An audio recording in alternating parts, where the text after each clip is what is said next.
all of you, in some way, need to measure whether it's working out what type of AI technology we really need, whether it's about reputation.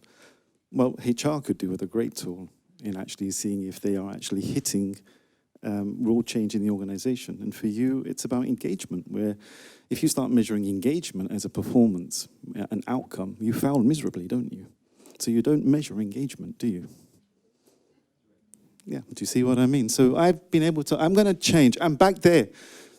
The signal in the noise. How do you find the signal in the noise? You've done a really, really, really good job at finding out what signals do we need to find in the noise we've got. So we start taking up productivity, but we don't look at productivity. Is that the point? Yeah. So I thought I'm going to change my stories. I'm going to give you some stories, some funny stories, family stories, some business stories. And I think through that, I'm going to show you some myths.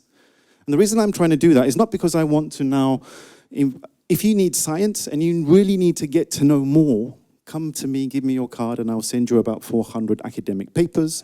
I'll introduce you to about 500 companies around the world I visited. I'll introduce you to professors. I'll introduce you to any person you need to know dependent on your question, okay? But today I want to show you some stories founded in my myths. Now, the first myth, I'm going to go straight into them. Measuring outcome increases productivity, and engagement is one of the things which I am struggling to measure because we keep focusing on one simple thing. If you're focusing on the outcome, you can never measure something properly. Does anybody know an English economist called Charles Goddard? No. Do you know what he said? He says something very fascinating. If a measure becomes a target, it's not a measure anymore. It's a target, thank you. Is there anything wrong with a target? No, but it's not a measure. Yeah? And what do we keep doing? Every time I go to production lines, I grew up on production lines. Yeah? And every time I go into production lines, I meet a production head who goes 98 units per hour. And that creates so much stress on the production line that what happens? People screw up. People don't talk to each other. Yes? You're all nodding, aren't you? Yeah? So why do we continue doing this? I just want to talk about one other thing before I move on to myth number 2, because I'm going to speed up now. One thing I've realized about humans is when you prove to them with science that this does not work, we carry on the same. It's fascinating, isn't it? Then I look at human behavior, and one of the human behaviors I keep seeing is there is no scientific evidence to show the correlation, the connection, the correlation. Yeah, and you don't even go to the point of being causal, but we still do what we're doing. And one of the things I've seen in all of us is homework. We all do homework. We get our children to do homework. And we've been doing this for 100 years at least. And the science shows not even a correlation. But we continue to do it. So I really am questioning here today, through these myths, is why do we continue even though we know these are myths? The second one. Oh, this is one of the best ones. This is the one I like most. We are terrible. Can we reliably evaluate others? I just don't think we can. And one of the stories I always have here was my parents. My parents always did this to me. They said, Imran, do you know the son up the road? The one from Auntie? And I said, yeah. Can you be like him, please? And I always used to say, well, hang on, I'm getting confused here. Why are you comparing me to somebody else? Because we like him, and you're not like him. What does that do to me as their son? Does that remind you of something called external benchmarking? Have you ever heard of this concept of social comparison? Social comparison breaks people. What's the best way? One of the best ways my parents could have helped me is if they said, Imran, how could you be a better person? Growing up, being our son. That is called temporal comparison, and it breaks this myth. Is that okay? Should I move on? Oh, this is another one. Good. Feedback. I keep moving. I don't know if I'm helping you here. Give me feedback. No, don't give me feedback. Cool, look, feedback is helpful. This is one of the things that really gets me. So this is one of the fascinating things, isn't it? When I give feedback, yeah, all the studies have shown that whenever I give feedback about you, I'm actually talking to 60% about myself. That's what's broken. And we have tried this again and again since 1920, and we failed miserably at it. So what is the best way to give feedback? And you know, one of the nicest ways to give feedback is one thing I am very, very sure about. I'm not looking at you because you're the best, but I know one thing, that your experience of me is the best feedback I can get from you. So how do I make you feel? Will help me more than if I get you to rate me against a scale between 1 and 5. Or not. Move on. You can speak to me afterwards. Oh, this is one of the best ones as well. I think we all do it. Who sets goals 12 months ahead?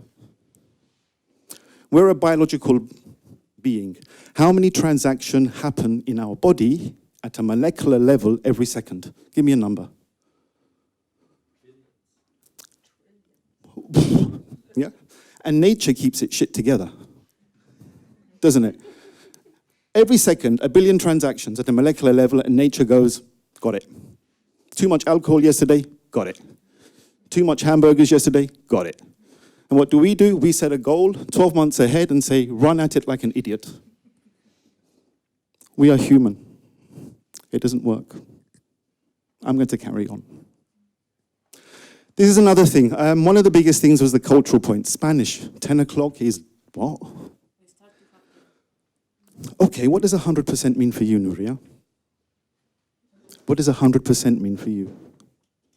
I'm shaking today. I don't know. I think it's too much coffee. And I'm not nervous. I've got coffee. This is coffee. I had a strong coffee creme before I came. Ah, see? Can you see that? 70% for me in English means 100%. Nobody in England gets ever over 70%. The ones who get over 70% are 1 in 10 million. So whenever we use numbers, whenever we try to rate people, one of the things that always happens is it's no reflection of reality. It never will be. So what is the best way to do this? I'm speaking to you guys. No, I've got to move on. This is one of the things. Who has got children here? Do you, or 4 days before Christmas, do your children tell you to come into the living room and sit down and ask you, how have you been the last 12 months? Do they give you a performance feedback? They do. Do they? Once, twice, 3 times a year? We know one of the most important things with humans is continuous feedback. We know that the speed of feedback needs to continue and get faster. And this is the one which I really do like to talk about, because everybody comes to me and says, Imran, you can't measure sense of accomplishment. You can't measure feeling. But if I go to the experts around the world, they measure everything. They can measure loyalty. They can measure, name one of the things you talked about in engagement. What was the thing that we have to do? Co-creation. Wouldn't that be a great thing to measure? How do we measure co-creation? That would be a lovely exercise to do with you. What is the feeling co-creation gives you? Sharing. How do you measure sharing? It's a very complex concept for children to understand. And for adults, it's really hard to measure. Yeah, that's the sort of stuff I'm looking at today. Because I come from Austria, I have to talk about an Austrian to finish. Does anybody recognize this gentleman? He created a shock around 1920s through the mathematics community. Mathematics believed there was a perfect solution to everything. And Kurt Gödel created the principles of mathematics. And he said, if a system is constant, it's incomplete. He shocked everybody, and everybody disagreed with him. And I think performance has finally reached the Kurt Gödel moment. We can't create a fair system with numbers. We won't be able to. It will always be incomplete. So I want to finish on his words. And if there's anything I want you to do, is to take away one sentence from me. How can we start measuring so we start delighting our employees? Thank you.